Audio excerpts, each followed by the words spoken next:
I never thought I'd have to defend my reproductive choices to anyone, let alone my in-laws.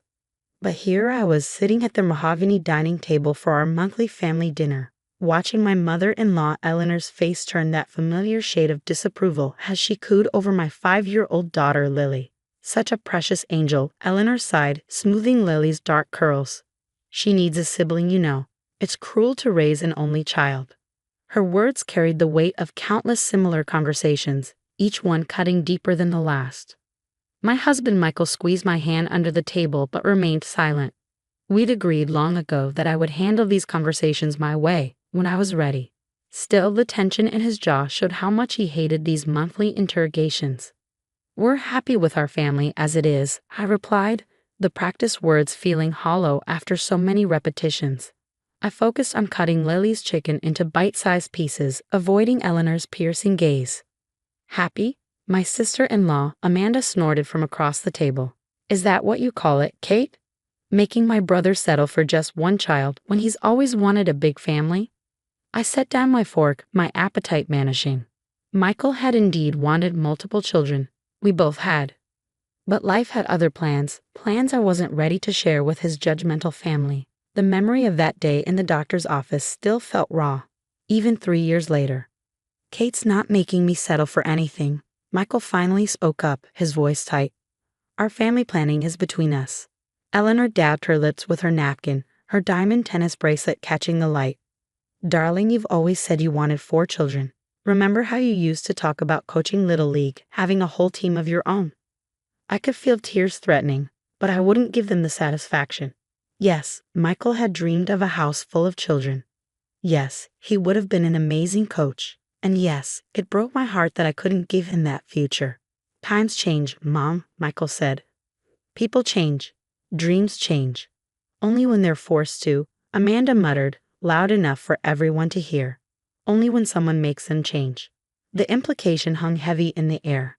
I was the villain in their story, the selfish wife denying their precious son his deepest desire. If they only knew how many nights I cried myself to sleep, how many treatments we tried, how many specialists we consulted. "More wine, anyone?" Michael's father George asked, trying to break the tension. But Eleanor wasn't finished. "I ran into Lisa Thompson at the grocery store yesterday," she announced, naming Michael's high school girlfriend. "Her 4th is due in June. She always understood the importance of family." That was it. Something inside me snapped. 3 years of biting my tongue, of protecting my privacy, of enduring their subtle and not so subtle jabs. It all boiled over in an instant. "Mom," Michael warned, but I was already standing up. "You want to talk about family?" My voice shook slightly. "Let's talk about how you define family. Because from where I'm standing, family means supporting each other. Family means respect. Family means understanding that some things are private." Eleanor's eyes widened. In 15 years of knowing her, I'd never raised my voice. "Kate dear, I'm only thinking of Michael? Of Lily? Or of yourself and what you think a family should look like." I picked up my daughter, who had gone very quiet. "Lily, sweetie, go play in the den for a minute. Mommy needs to talk to Grandma." After Lily left, I turned back to face my in-laws. Michael stood beside me, his hand on my lower back. Support I'd always had but rarely needed to display so publicly. "For years, I've listened to your comments, your suggestions, your not-so-subtle hints about my failings as a wife and mother." My voice grew stronger with each word. "You've never once asked why we stopped at 1 child. You've never considered that maybe, just maybe, there might be reasons beyond your assumptions about my selfishness." Amanda opened her mouth to speak, but Michael silenced her with a look. "Let her finish." I pulled out my phone, hands trembling slightly as I opened my medical records app. "Since you're so invested in our family planning, let me share something with you." I placed the phone in front of Eleanor, watching as her eyes scanned the diagnosis, the procedures, the long list of failed treatments. The color drained from her face as she read. Oh dear. 3 years ago, after complications from Lily's birth, I had to have emergency surgery. I said, my voice barely above a whisper. The damage was extensive, irreversible. We tried everything. Multiple surgeries, experimental treatments. Nothing worked. The dining room fell silent except for the gentle ticking of the grandfather clock in the corner. George looked down at his plate, uncomfortable. Amanda's righteous anger had melted into something that looked suspiciously like shame. Why didn't you tell us? Eleanor's voice had lost its usual edge of judgment. Because it was private, Michael answered for me. Because Kate needed time to heal, physically and emotionally. And because, quite frankly, Mom, you hadn't earned the right to know. The words hung in the air, heavy with years of unspoken frustration. I watched as Eleanor's carefully maintained facade cracked just a little, but this was only the beginning. They didn't know about the papers in my purse yet, the ones that would either heal our family or break it apart completely. I could hear Lily's cartoon playing in the den, the cheerful music a stark contrast to the heavy silence in the dining room. My hand rested on my purse, feeling the weight of the papers inside. Michael gave me an almost imperceptible nod. He knew what was coming. There's something else you need to know, I said, my voice steadier now. Something we've been working on for the past year. Eleanor's hands trembled as she passed my phone back to me. The fight had drained out of her, replaced by something that looked like guilt. Kate, we didn't know. If you had known, you would have what? Michael cut in, years of suppressed anger finally surfacing. Treated my wife with basic respect. Not accused her of being selfish every chance he got. Not compared her to my high school girlfriend. Amanda shifted uncomfortably in her seat. We were just concerned about. About what? Michael's voice rose. About your nephew or niece having a sibling, or about having another grandchild to show off at your country club. Mom. That's not fair, George protested weakly, but his eyes wouldn't meet ours. I reached into my purse and pulled out the thick envelope. My hands were steady now as I placed it on the table. We've been working with an agency, I said quietly. And a lawyer. Eleanor's eyes widened. What kind of agency? A surrogacy agency. The words hung in the air as I pulled out the contract. We've been matched with a surrogate. She's been through the process before, has 2 children of her own. The psychological evaluations are complete, medical screening done. We're ready to move forward. The silence that followed was deafening. Eleanor stared at the papers a thing might bite her. Amanda leaned forward, her earlier hostility replaced by genuine curiosity. The embryo transfer is scheduled for next month, Michael added, his voice softening. We used eggs I had frozen before my surgery, just in case. There's a 60% chance of success. But that's wonderful news, Eleanor stammered, reaching for the contract with manicured hands. Why didn't you tell us sooner? We could have helped, we could have. Could have what? I interrupted, keeping my voice level. Criticized our choices. Told us it wasn't natural. Compared us to Lisa Thompson and her 4 natural pregnancies. The flush that crept up Eleanor's neck told me I hit the mark. She'd already opened her mouth, no doubt to do exactly that, before catching herself. The thing is, Michael said, taking my hand, we didn't tell you because we needed to do this our way. Without judgment, without pressure, without weekly updates at the country club about your son's fertility journey. Eleanor flinched at that last part. We all knew how she loved to share family news with her social circle, regardless of whether it was hers to share. We're telling you now, I continued, because the contract is signed. The decisions are made. And because you need to understand something. I leaned forward, making sure I had their full attention. This baby, if we're blessed enough to have one, will be just as much ours as Lily is. They will be your grandchild in every way that matters. But if you ever make them feel different or less than because of how they came into this world, that will be the last time you see any of your grandchildren. The threat landed like a physical blow. Eleanor's hand flew to her throat, clutching her ever-present pearls. You wouldn't. We would, Michael said firmly, just like we've been prepared to walk away every time you've attacked Kate over the past 3 years. The only difference is, now you know why we've been so adamant about our choices. George cleared his throat. Son, that seems a bit extreme. Your mother just wants. What Mom wants stopped being the priority the day I married Kate. Michael cut in. My family, my wife and children, they come first. Always. I watched Eleanor's face as the reality of the situation sank in.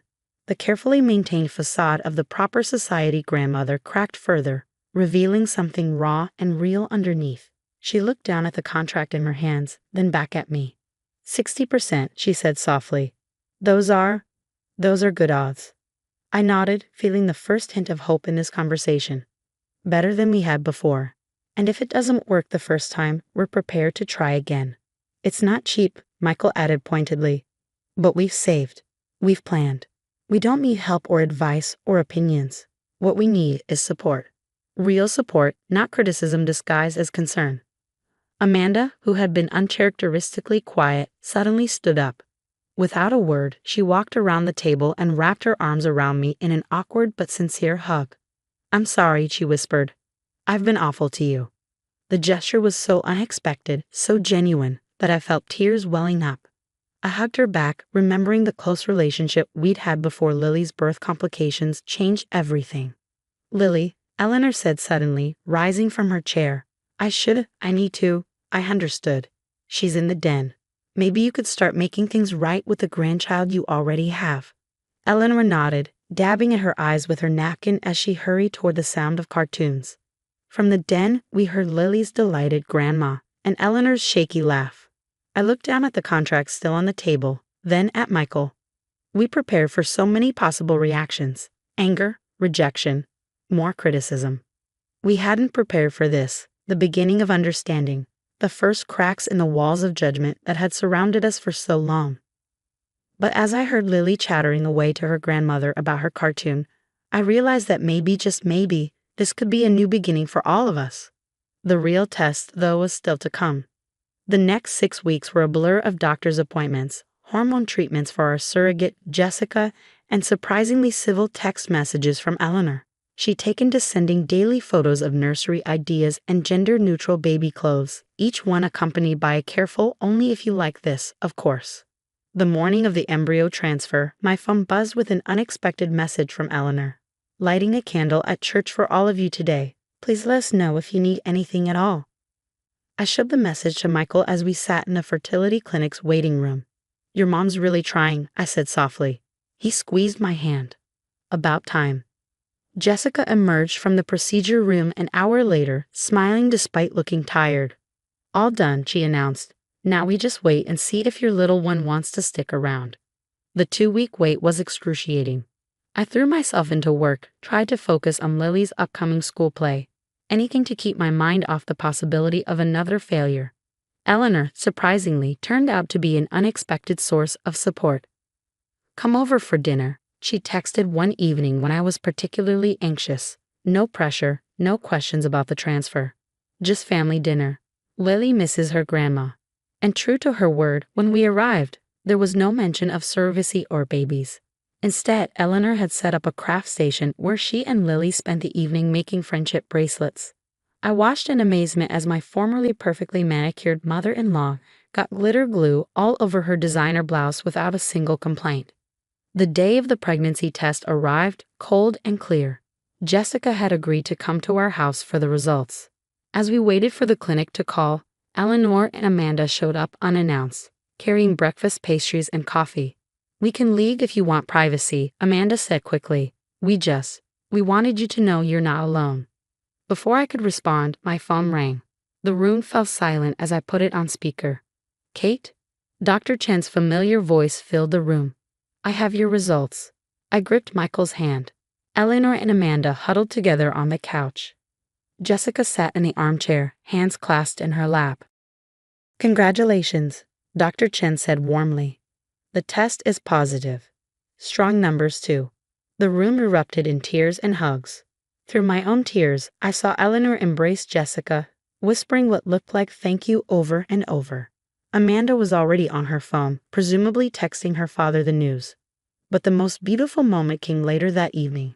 After everyone had left, Lily climbed into my lap with her serious 5-year-old expression. "Mommy," she said, "Grandma told me there's a baby growing in Miss Jessica's tummy. And it's my brother or sister." "That's right, sweetie," I replied, my heart tightening. We'd explained surrogacy to her in simple terms, but I worried she might feel confused or displaced. "And Grandma said," Lily continued, "that means Miss Jessica is like a special angel helping our family grow, and that I'm going to be the best big sister ever." I looked up to see Eleanor standing in the doorway, watching us with tears in her eyes. In that moment, I realized how far we'd come from those tense dinner table confrontations. The months that followed weren't perfect.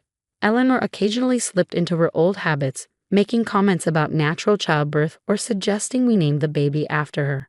But now when she did, she caught herself, apologized, and tried to do better. Amanda threw herself into aunt duties with unexpected enthusiasm, taking Lily for special big sister prep days and coordinating with Jessica to document every moment of the pregnancy for us. When our son was born on a warm spring morning, Eleanor and Amanda were in the waiting room. They brought Lily, dressed in her big sister finally, t-shirt, and enough snacks to feed the entire maternity ward. As I watched Eleanor hold her grandson for the first time, her perfect makeup streaked with tears, I remembered her words from that confrontational dinner months ago. Such a precious angel. He is, isn't he? I said softly. She looked up, understanding flowing between us. Yes, she whispered. But Kate, I wasn't just talking about the baby. She reached for my hand. I'm so sorry it took me so long to see what was right in front of me. You've given our family so much more than just grandchildren. You've taught us what family really means. Lily scrambled onto the hospital bed beside me, peering at her brother with curious eyes. Can I tell them his name now, Mommy? Please?